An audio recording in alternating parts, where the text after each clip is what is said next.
Today we are learning how to determine the equation of a line given 2 points that the line passes through. So our goal here is exactly what I just said, and the particular example I've chosen is that the points that we're going to go through are A, which is at 1, 2, and B, which is at 5, 14. So we're going to do this graphically first, and then we'll talk about an algebraic method on the next slide. So on the Cartesian plane, you're going to plot the points A, which is at 1, 2, and the point B, which is at 5, 14. So take a moment and do that. You can put me on pause while you do that, and then you can check. Okay, if you've graphed these, point A should be at 1, 2, which is right about here on the Cartesian plane, and then B is at 5, 14. So it should be right about up here. Okay, step number 2, use the 2 points and a straight edge to draw the line that spans the entire grid. We don't want to just stop at the 2 points and create a line segment. We want this line goes on forever in both directions. So we want to make sure that it looks like our line is going on in both directions here. So so I tried to use a ruler on here and the ruler didn't quite work. Let me try that one more time. We'll see if I can get this to cooperate this time. I'm working on trying to improve my technologically, okay, so still not the best, but it's about as good as I'm going to get. You guys can do a much better job on paper. Now we don't know the equation yet for this line, but what we're going to do here is number 3. We've already done 1 and 2. Number 3 says determine the slope of the line using the rise over run. Okay, so if I use the 2 points that I have, and that was supposed to be right on that line, but clearly it kind of missed. It's supposed to be down closer to here. Okay, so if I look at run, it looks like I'm jumping 1, 2, 3, 4 blocks, so that's a length of 4 there. And my rise, it's up at 14 and down to 2, so it's actually 12 units. You can count the squares if you like, but there's actually a quicker way to do that. Okay, now where does it cross the y-axis? It looks like it's crossing somewhere in here. Maybe at negative 0.5, maybe at negative 1. If you've used a ruler, it should be more clear where we cross. Now I'm going to use what we had for slope here. Let's actually calculate that slope. The slope would be 12 divided by 4. The run is 4. It is a positive slope because my line goes up to the right. And 12 divided by 4 really is 3, or 3 over 1. So let me see if I can use that slope to help me figure out where the line crosses the y-axis. If I look at my point 1, 2, if I were to fall 3, 1, 2, 3, and go 1 left, I am actually going to have a y-intercept exactly at negative 1. Okay, so it's not super clear from the graph that I've drawn because my ruler didn't quite work. If you've done it carefully, it should pass through negative 1. So at this point, we're ready to state the equation of the line. We have our value for slope. This is our m for slope. This is our b for our y-intercept. And now we're going to state the equation. It's going to be y equals 3 divided by 1 is just a 3. We put the x beside that. The slope and the x always multiplies. And then we're adding negative 1, which is the same as just subtracting 1.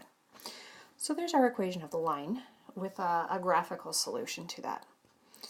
We're going to look at a second method, the alternative method, where we're not actually going to do all the graphing. But before we do that, I want to talk briefly about this slope, which is our rise and our run. I want you to look at this rise value of 12 here. The y-coordinate of the 1 variable was at 14, and the y-coordinate of our second, I said variable and I meant point. I don't know why I said variable. The y-coordinate of our second point was 14, so there's our y-coordinate over here. If you look at point B on this side, there's 14, and the y-coordinate of point A was a 2. Okay, so if I take 14 and I subtract 2, that's going to give me that distance between the two of them. So the 12 is really equal to 14 subtract 2. I'm really finding my difference in my y values. I took the y from point B and I minus the y from point A. Okay, now if I look at the run had an answer of 4.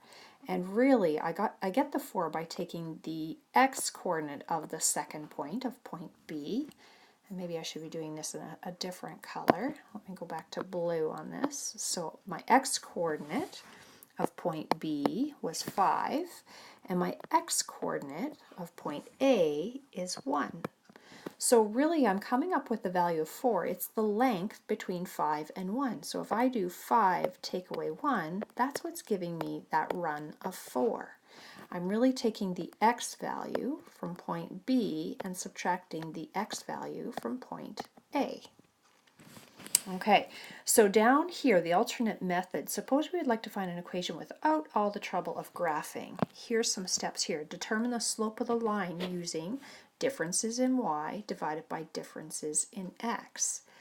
Right here, this yb minus ya really is our difference in the y, yb minus ya, and my difference in the x would be my xb, the x from point B minus the x from point A. And I'll write this again on the next slide in case you can't see the b and the a on the bottom of that. Some of you last year may not have used the points a and b. You might be familiar with doing like y2 minus y1, so the y from the second point minus the y from the first point, divided by the x from the second point minus the y from the second point. So just, it's the same idea, it's just instead of using b's and a's, they're using point 2 and point 1. And I've got an oops there, I see I need to fix that. That was supposed to be the x from point 1. Okay, and I'll rewrite that on the next slide. But good to keep in mind. I'll show it another way on the next slide. Okay, so here we have our differences. So we said that could also look like m being equal to yb, the y coordinate from point B minus the y coordinate from point A, divided by the x coordinate from the second point, or point B, minus the x coordinate from point A. Okay, now I know some of you aren't real happy with that. That might be a little bit confusing for you. Just remember, you can always rewrite it. What I've shown you before is that you can create a little table of values, x and y, and put your points in them. So we had a point of 1, comma 2, so there's our first point. That's really point A that I wrote there. And then we had a point of 5, comma 14. Okay, and what we've done before is we actually calculated our differences here. We said to go from 2 to 14, we're really adding 12. And to go from 1 to 5, we're really adding 4. And this value here really is your rise. This is your differences in the y. And the plus 4 really is your run. It's your differences in your x. Okay, so just another way to look at it, both will do the same thing. You pick what makes you happy and what you understand the best. I'm quite satisfied with whichever way you do that. Difference in x is your run, and the rise is the difference in y. So that's where this is coming from. The differences in the y, that's that piece, and the differences in the x, that's this piece right here. Okay, so just keep that in mind. So we know that our slope in this case, our slope should be equal to the 12 divided by 4, which is equal to 3.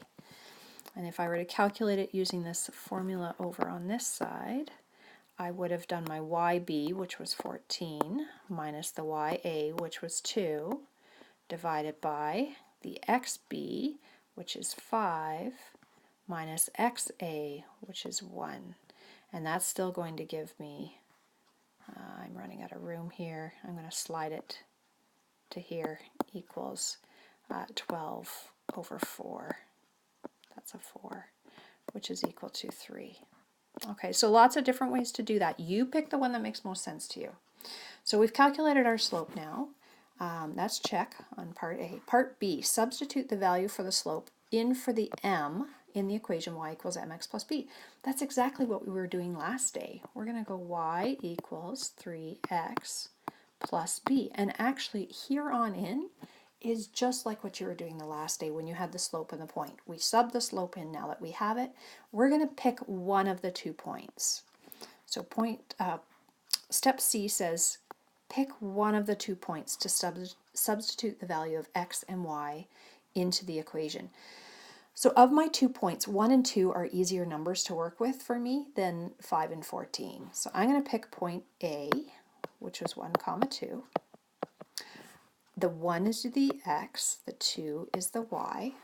So over here in my equation where I have the y, I'm going to replace that with 2, and then I have my equal sign.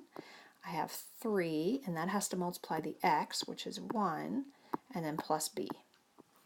Okay, so the 3 just came down, the x got replaced with the 1, and then we still have a plus b there.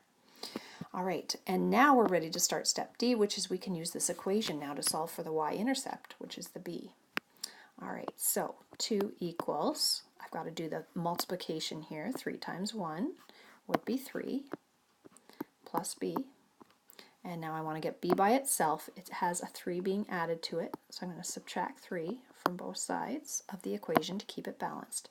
2 take away 3 would be -1. 3 take away 3 would be 0, leaving me with just b, or b equals -1. All right, and now we're ready for the last step, which is stating the equation of the line in the form y equals mx plus b. We go back to having y equals. We still keep our m as our 3. We go back to putting x in, and then we put the -1 in for the b. And that's exactly what we got for the first part where we used the graph.